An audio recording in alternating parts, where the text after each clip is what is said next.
This was a wrong place, wrong time block. So let's go ahead and get started off. I know we have several films represented here tonight. If we want to start here, let us know your name and what film you're representing. I'm Brandon Valley Ross. I'm a writer, director, producer, editor. You could just say filmmaker, I guess. And my film was Phrog. Yeah. I am Michael Jackson. No, I'm kidding.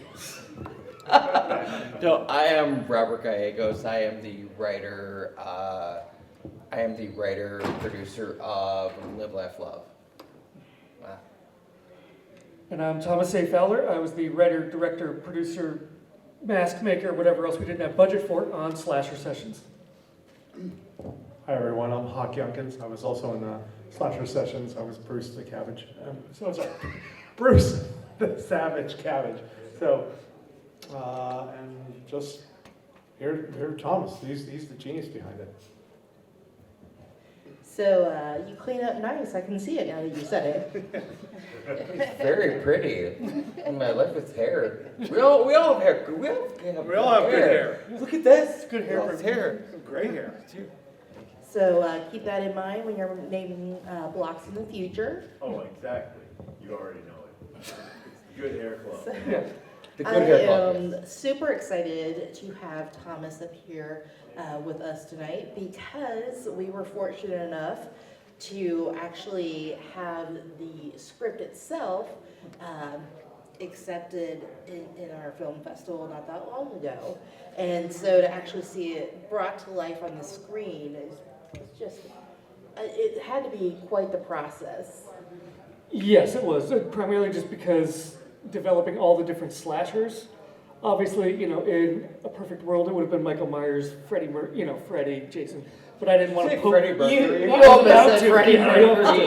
It's 1 a.m. We all heard it. We're all. I know we're all at that point. We're all right? pushing. But I obviously didn't want to poke the rights bear, and I also wanted to be able to do whatever I wanted, and so as a result, it was kind of just thinking of the different subgenres of horror. But yeah, then it was the mask making. My middle daughter and I actually worked on Chasm's leather together while we were watching movies. So she would help me scrape it, make some blood, and then adhere it to the mask and stuff. And casting the slashers was actually really hard. The therapist was easy. I went to college with her. She was in the theater department with me. So I just wrote it for her, and she was on board. But yeah, I had 301 people audition for the 5 slashers. Wow. And we had to weed that down, obviously. So we narrowed it down to about 100 people to call back, either virtually or in person, and then we got down to 5. So, I did not sleep with the director. no, he didn't. I'm already married. Liar. So let's talk about you. And you were actually the writer on. You're gonna have to say it for me because I Live, Laugh, Love. Yes. So what was the inspiration behind that? Because let's face it, it's got a little bit of reality, but it's got a little bit of twist to it. And It was very much inspired by The Strangers. If anybody's okay. seen Strangers. Yeah. Oh, yeah. And I really wanted to do something that was make something very uncomfortable. Okay. Right? Sure. So but I was like, okay, so what was something that was to resonate and just make uncomfortable and then twist it a little Sure, bit. sure. Yeah. So that's kind of yeah. Okay. Mm-hmm. So, and I'll tell you, one of the best things with Phrog that I really enjoyed is it's got a much slower burn than normal for a short, but at the same time you were really successful keeping it creepy. Thank you. I guess that was more of a statement than a question. But I was reading up on that, if you want to talk about the inspiration for that, and then let us know if it actually worked out any of those. So basically, Phrog was inspired by a recurring nightmare that I've had since childhood about someone who would be living in my walls. And then my fiance, who is actually the star, when her parents bought a farmhouse, that was the basement, and it had that creepy crawl space, and I'm like, I gotta put these two things together. So yeah, it was making a nightmare come to life on the screen. So the follow-up, did that work out, any of those? I haven't had the dream since, so. There you go. So he's good. Yes, so you have a reoccurring nightmare, I- make it into a movie. Maybe I won't be You safe heard tonight. heard it here first. And I'm curious, like, did you have the idea, and then once you saw the house and you knew you could use it as a location, then you kind of like worked the staging of the camera work and stuff around it? It was seeing the house that Okay. kind of made me be like, I have to do something with this door and the creepy crawl space. And then I was like, well, I used to be really afraid of someone living in my walls. Well, let's make that happen. Great, so you have a little bit of a twist yourself there, a couple different twists in this story, because, you know, you have a romantic aspect of it on top of the therapist twist. So how did that come about?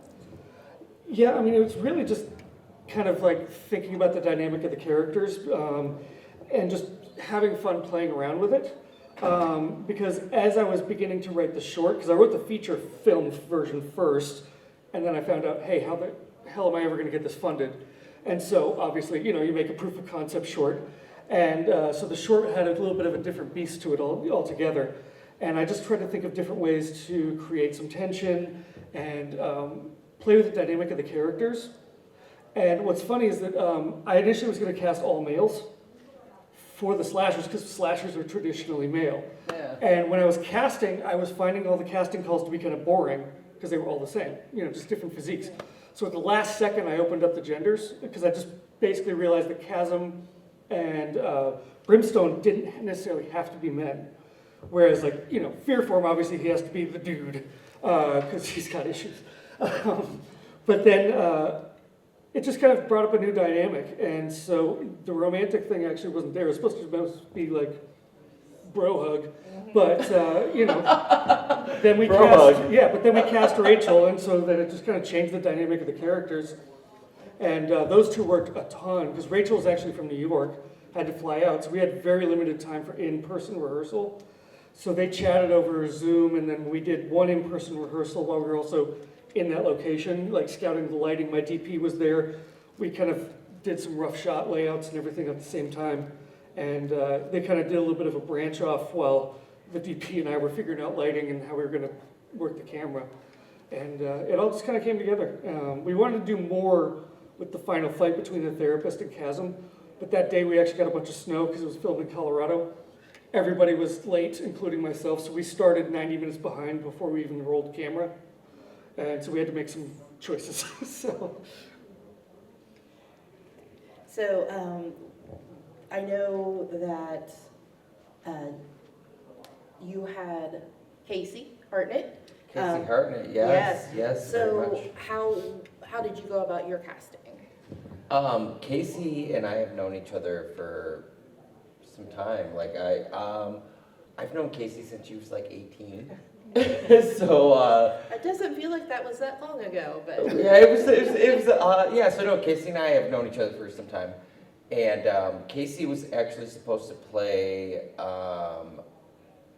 the main the wife. yes Yes. and Casey, if anybody knows who Casey is in Terrifier, and so she came on board after Terrifier came out, but yeah, so like we were friends and stuff, and like she was supposed to play the main character, but then we put her in the other character. How did she feel? I was going to ask, how did she feel about being the one delivering the violence versus the one receiving the violence? Like she didn't terrify I honestly felt that she probably felt better, because I felt like she felt better because it's like she was like the villain instead. So yeah. Gave her a little power back. Yeah, because I mean, obviously I'm sure everybody in this room has probably seen Terrifier 2. And she was the villain this time, so. So I hesitate to ask you about casting because we know how the lead, There is a bit of a story though. oh, well, So, definitely share it, and then I- let's talk about the Frog character. Okay, perfect. When I was writing it, I wanted to make the female lead feel like an actual real human, human female. So I got my fiance to look it over, and she's like, "Oh, I can bump this up." And so it was basically she made the character and made it like a reality. And then when I was going to cast, she was like, "Oh, I can do it." So that's kind of how it worked out. And then with the Frog, who you only see very slightly, that's my friend Jesse from college. Okay. Did you just think he had nice legs and gave him a part? Well, he actually, so where this was shot, he lives like 5 minutes down the road. Okay. And also, he just really wanted to help out. Yeah, sure. So then I was like, hey, you got some nice legs. And there was a whole thing about that on set. It's on OnlyFans. Oh, God. That's how they fund it. Let's see, do we have any questions in the audience out here? Yes. As far as like Live, Laugh, Love, when you guys were doing the special effects on that, how'd you guys put that together? Was that looked like it was all CG? It was very much CG, yes. Okay, I wasn't really too sure if you guys did like any kind of like still stuff and. No, it's so funny because like when it's weird because when we show it, and we've shown it a lot, like people don't know that it's CG, but it's obviously CG. But I mean, like, yeah. It was dark, so I was trying to like figure it on out because I was like, okay, well wait a minute. I'm like, should I lighten my television? I'm like, because I was like, all right, it's kind of dark. I was like, okay, is it just me? Is it my TV? So I was trying to figure it out. Like, did they do this? Yeah, very much CG, and we so you know like the chest rip when people like we didn't want it to be CG, but yeah, it is very much CG, and it's CG. But like we definitely didn't want it to be CG. Like as written, it wasn't CG, but it ended up being CG.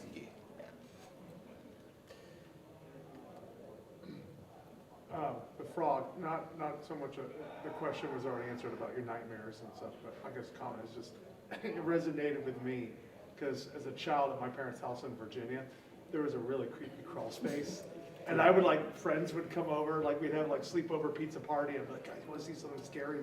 Take them to the crawl space, Yeah. and I think I had a similar thing because I grew up with like one of those weird like attics. So there was like a pre-space to the attic that like we stored suitcases and stuff like that. And then like I remember looking in the attic one time and thinking I saw someone in there. And yeah, so I think there's a similar thing there where deep-seated. I actually want to ask a question to all these filmmakers. Like, so what's the inspiration? Like, did you all grow up watching horror movies, or like, what's like, how does this happen, right? Yeah, for me, it was that during the pandemic, I needed therapy. Yeah. I think a lot of us did. And, Yeah, for sure. So, and I was watching a lot of slashers. Like it was just an easy way to like which ones?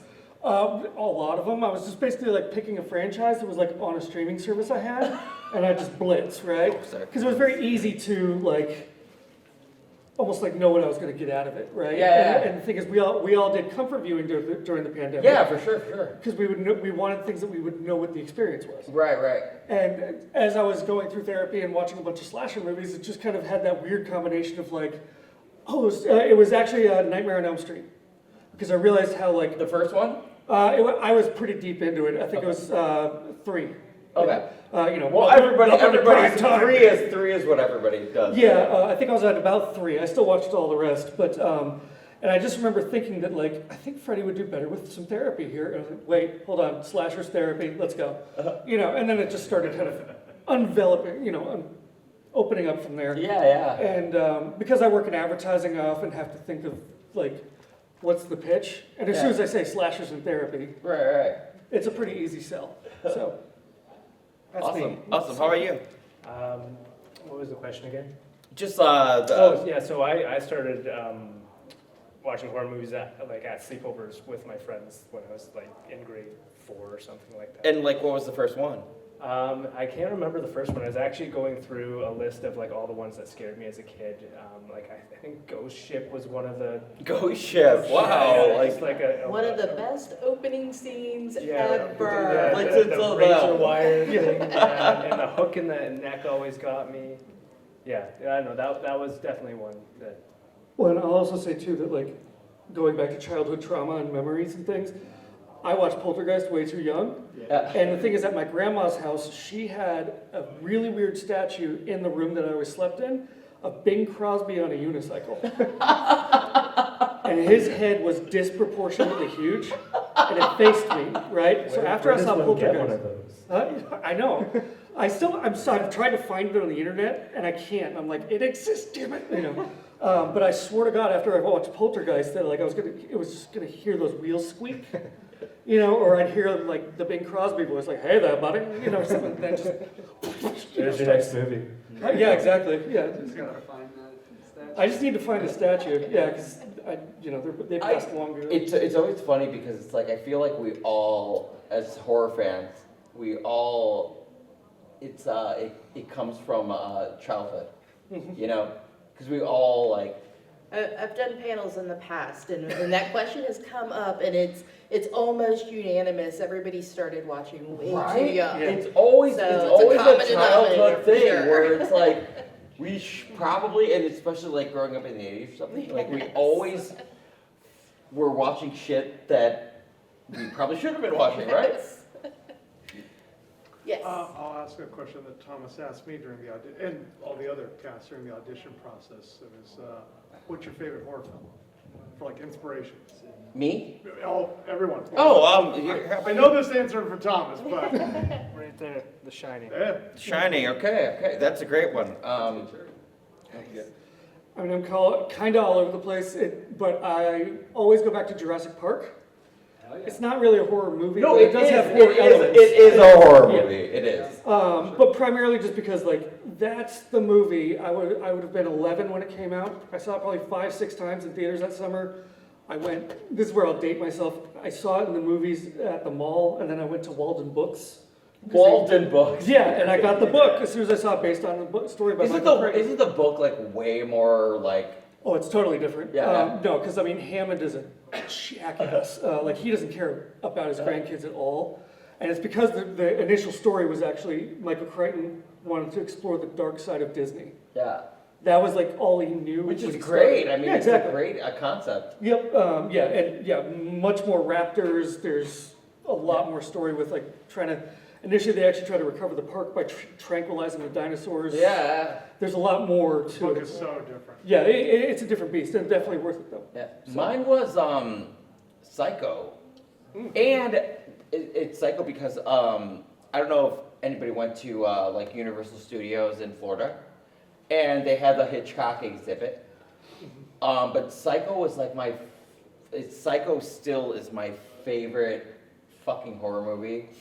Because it's like, I feel like if you went to see that movie in the 60s, like, that would have blown your mind.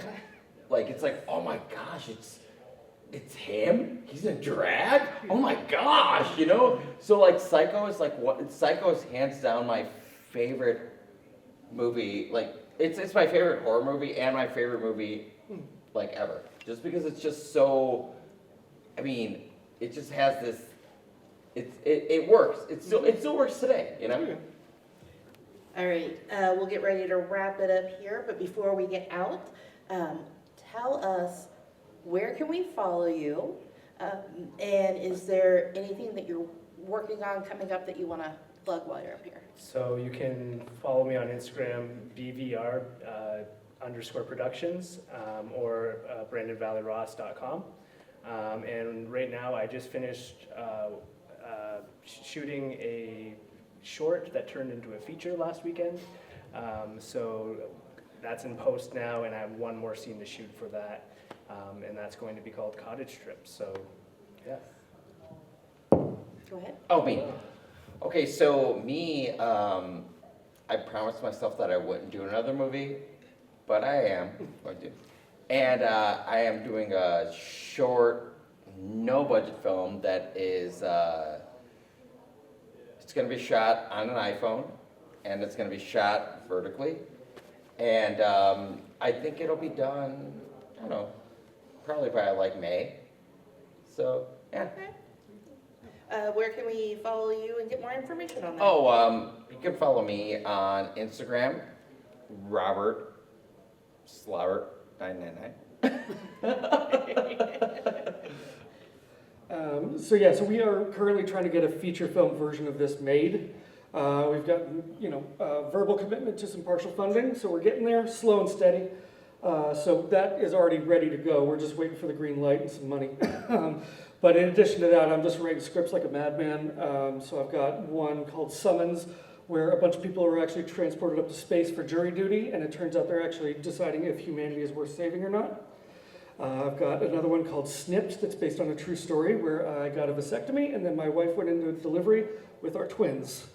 And I was bouncing around the hospital, going from regular recovery with my son to the NICU with my daughter to recovery because there was an emergency C-section with my wife. And I was hurting the whole time. And as I was walking around the hospital, I thought this would be hilarious from another person's perspective. It's like Mel Brooks said, tragedy is when it happens to you, comedy is when it's happening to someone else. So I'm going to let everybody see what I endured during the most stressful week of my life. Things like that. So. I, for one, look forward to reading those. Yeah, so. Me too, actually. Yeah. Seriously. And so you can follow me. I'm on Instagram and all that stuff at Thomas A. Fowler. Also, if you go to slashersessions.com, you'll find all the info about this, including all of our behind the scenes shenanigans, and because we had a lot of fun on that set. So. Thank you guys for staying up with us. Thank you so much. Thanks to the festival and to all you guys for sticking it out. Yeah. Oh, and Hawk here's got a streaming series that I may be writing on, and we're getting very close. Sorry to pause. Yeah.